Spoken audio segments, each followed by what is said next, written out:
Hello, BookTube, and welcome back to Cimmerian September, Michael K. Vaughan's BookTube event that celebrates Conan the Barbarian, the greatest creation of Robert E. Howard. Uh, our emphasis this time around on Cimmerian September is Conan pastiche fiction. There's been a lot of it. It's slowly starting to pick up. There's starting to be more of it, but for a while there was a ton of it. Uh, and there's even an argument to be made that a lot of the original Ace paperbacks that were brought out by L. Sprague de Camp and Lynn Carter and Bjorn Nyberg were also at least 60% Conan pastiche fiction. Those gentlemen loved Robert E. Howard's work. They loved the concept of Conan. They loved the Hyborian Age. But they also felt free to change it, to muck around with the original stories. Then they stopped. They eventually ran out of even the slightest pretext of original material, so they just started writing Conan pastiche fiction on their own, just wholly invented Conan stories. And that continued for a long time. They kicked it off, and then it really exploded with dozens and dozens of books that I would like to reread them all this month. I don't know that I'll be able to do that. But the night before last, I was picking what to read for Cimmerian September, what to throw on the pile for the night's reading, and I picked Conan the Swordsman, which is one of those pure pastiche novels by L. Sprague de Camp and Lynn Carter and Bjorn Nyberg, where they're not going off of anything. They're just writing a Conan story on their own. And I liked it. A lot of the liking that I had for it was baked in nostalgia from the first time that I read it, when it was a different time. I read it in the 1970s when it was a completely different world. Any of you who remember the 70s will remember it was a completely different world. Almost the continents were in different places. It was so strange. Maybe I was feeling a little nostalgic for that, but I saw it with colder eyes this time around. Saw a lot of its faults, how overdone it is, how posturing and a little bit silly it is. And, Robert E. Howard could be all of those things, but not like this. So I finished that book and I thought, well, the last thing I want to do is read another, right away, read another L. Sprague de Camp and Lynn Carter Conan pastiche novel. That's exactly what I did. Last night anyway. I went to number 2 in the series. These old Bantam paperbacks that have the a folding out cover, but here you're not getting much. It's just a little bit of a fraud. You're not getting much of another poster. There's no doorway or tapestry here, no lurking villain, no nothing like that. This is Conan the Liberator. And it's a novel that takes place when Conan is around 40 years old. He is being brought to the kingdom of Aquilonia under King Numenides. The king of Aquilonia is the greatest kingdom in the Hyborian Age. Conan has he's been there many times. He's had many, over the years of his life, he's had many different roles to play in his relationship with Aquilonia. But here, the action involves King Numenides, who is a fop and a weakling, a sharp tongue, a fairly sharp brain. He's a worm, but he is a fully fleshed out character in this book.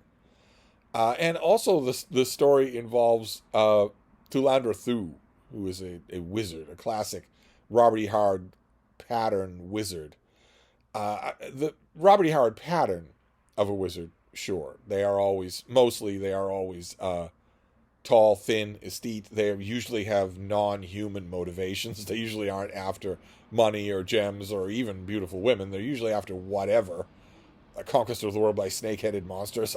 I don't really know. At one point in this book, towards the climax, King Numenides says to Thulandra Thu, because of course they're in league with each other, says to him, well, you're not an Aquilonian. You're not even a Hyborian. I don't even think you're human.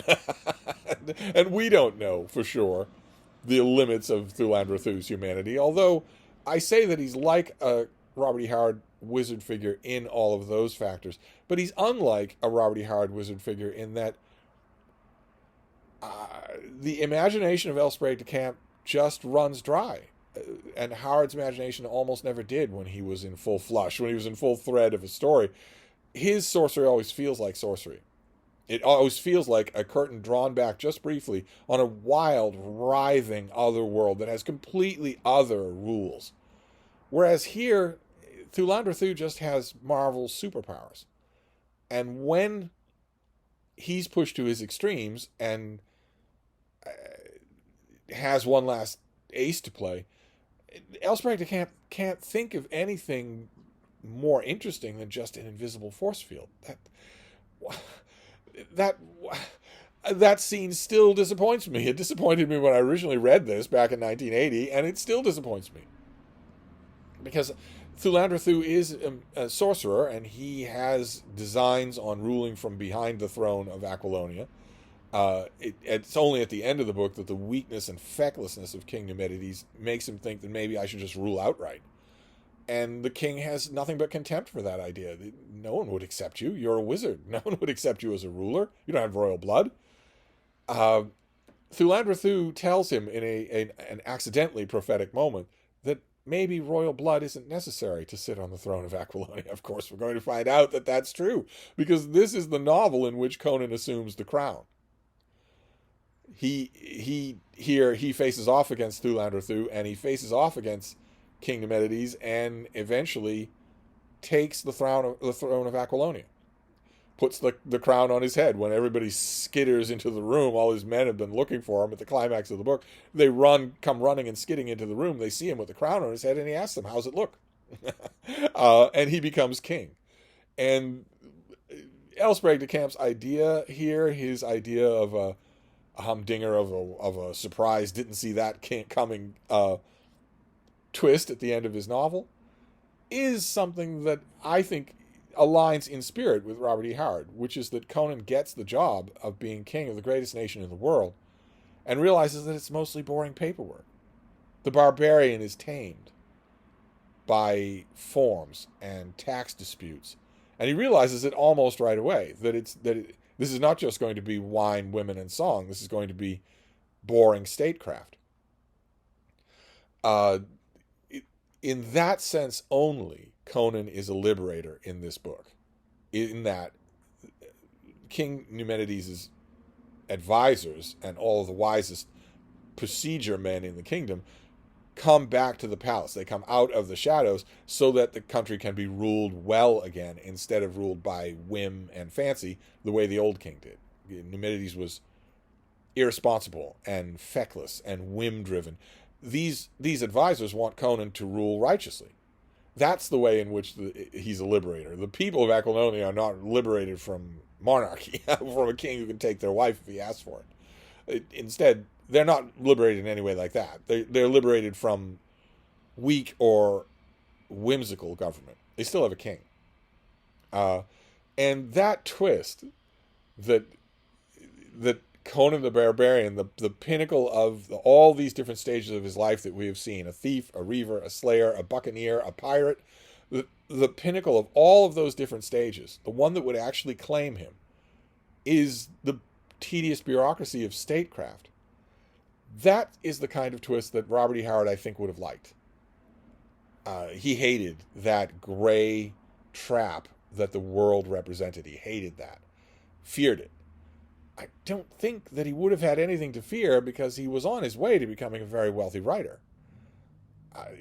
And that was in the shadow of the Great Depression. Imagine what kind of money he would have made in the flourishing of the pulps post-war, when he already had an enormous readership. I don't think he would ever needed to worry about it, but he did think about that often. He thought about the ways that a normal life emasculates men like him. and so to have that happen to his creation, to have that happen to Conan the Barbarian, I think he might have found that very thought-provoking. He certainly he alludes to it quite a bit in the very first Conan story. So I don't think this violates the spirit of Robert E. Howard at all. It's just, maybe it's just Elsbreg de Camp and Lynn Carter that my problem is all the thithers and the yonders and the thous and the forsooths and the whatnot. Everyone in here talks like a roadside Shakespeare character. Everyone in here talks like someone from Prince Valiant, from Hal Foster's Prince Valiant. Even Conan.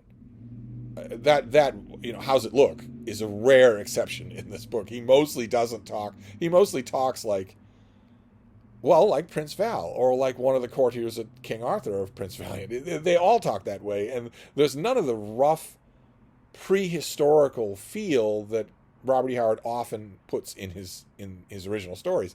Instead, this felt like Society for Creative Anachronism LARPing of epic, swashbuckling, mighty-thewed fantasy where the wenches are all comely and the wine flows from flagons. I mean, after a while, it just became so predictable and so syrupy that I lost interest in a way that I didn't lose interest when I first read this, when I had nothing real to compare it to. There are some interesting bits in here. Thulandra Thu and his female accomplice / concubine, their dynamic is interesting at points in this book. Also, at one point in this book, Conan and his men encounter satyrs, little 4-foot tall goat men, straight out of a Greek mythology that doesn't exist yet. The whole idea, Robert E. Howard's whole idea here, is that the Conan world, the Hyborian era, is a long period of time that took place between the sinking of Atlantis and the rise of modern history. And Howard's idea was that the Hyborian age is wiped out gradually by a whole bunch of incredibly violent barbarian raids and counter raids, kingdoms rising and falling. So unlike with Kull, unlike with Atlantis, it's not a natural disaster that wipes out the Hyborian age. It's just the tread of hobnailed boots. It's barbarian invasions, so that the fragments of the Hyborian age that make their way into the present time have been largely forgotten in their significance or have been mythologized. So in Conan's day, satyrs do run around in the sunlight, and Howard's idea was that our modern era, our historical era, changes them into mythology. So there are people near Conan's northern kingdom of Cimmeria, his homeland. There are the Aesir and the Vanir. They are transformed, in Howard's view, they are transformed into later mythology. But they were actually real people. 12,000 years ago, they were real people. And I always like it when something of that world appears in Conan, when that seems to be real, as opposed to it just being a stand-in, where all these Hyborian kingdoms and peoples are just literal one-to-one stand-ins for their historical counterparts in India or China or whatever. I always like it when that isn't true, when it feels stranger, when it feels like a stranger place. And I don't get that in this novel. So I know I said this night before last, and then I broke down, but tonight, whatever I read for Cimmerian September is not going to be just straight up another Elsbreg de Camp and Lynn Carter pastiche from the 70s. It's just not going to be that. I'm going to break away and read something else, maybe a comic book. But I will report back. I will let you know.